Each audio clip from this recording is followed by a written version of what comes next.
Maharashtra today 24 news सत्य परिस्थितीचा सविस्तर आढावा। विदर्भात उष्णता कहर, अकोला 45 अंश सेल्सिअसवर वर्षातील उच्चांकी तापमानाची नोंद। अकोला मध्य भारतासह विशेष विदर्भात गेल्या काही दिवसांपासून उष्णतेची तीव्र लाट जाणवत असून तापमानाचा पारा सतत वाढत आहे।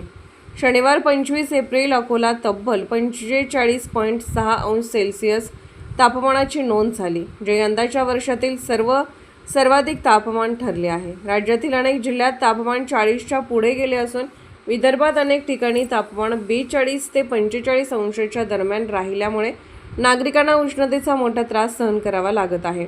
सकाळपासून कडक उन्हामुळे बाहेर पडणे कठीण झाले असून दुपारनंतर अनेक भागातील रस्ते निर्मनुष्य दिसत आहेत। उष्णतेमुळे जनजीवन विस्कळीत झाले असून पशुपक्ष्यांना त्रास होत असल्याचे चित्र आहे। हवामान विभागाने विदर्भासाठी सतर्कतेचा इशारा असून नागरिकांना काळजी घेण्याचे आवाहन करण्यात आलेले आहे। विदर्भाची उष्णतेची लाट अधिक तीव्र होत असून पुढील काही दिवसात तापमान आणखी वाढण्याची शक्यता आहे। नागरिकांनी आवश्यक ती खबरदारी घेणे आवश्यक आहे। महाराष्ट्र टुडे मराठीसाठी ब्युरो रिपोर्ट सागर दनोरीकर, अकोला। अकोल्याचं ऊन जे इतकं वाढलंय की 45 डिग्रीच्या वर झालंय, पण जाणवते असं की 50च्या वर गेलाय।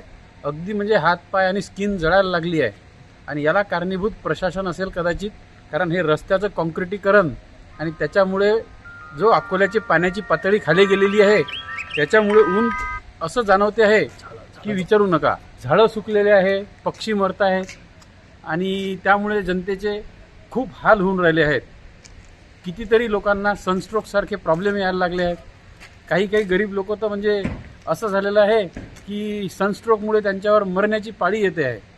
हे ऊन प्रशासन नाही याची काहीतरी काळजी घेऊन खबरदारी घेऊन आमची अशी विनंती आहे की अकोला शहरातील ग्रीनरी वाढवावी, जेणेकरून उन्हाचा त्रास जनतेला कमी होईल आणि हे रस्त्याचं काँक्रिटीकरण थांबवून कदाचित म्हणजे सिमेंटच्या जागेवर डांबरीकरण करावं। आजच महाराष्ट्र टुडे 24 न्यूजला सबस्क्राईब करा आणि सत्य परिस्थितीचा सविस्तर आढावा पहा।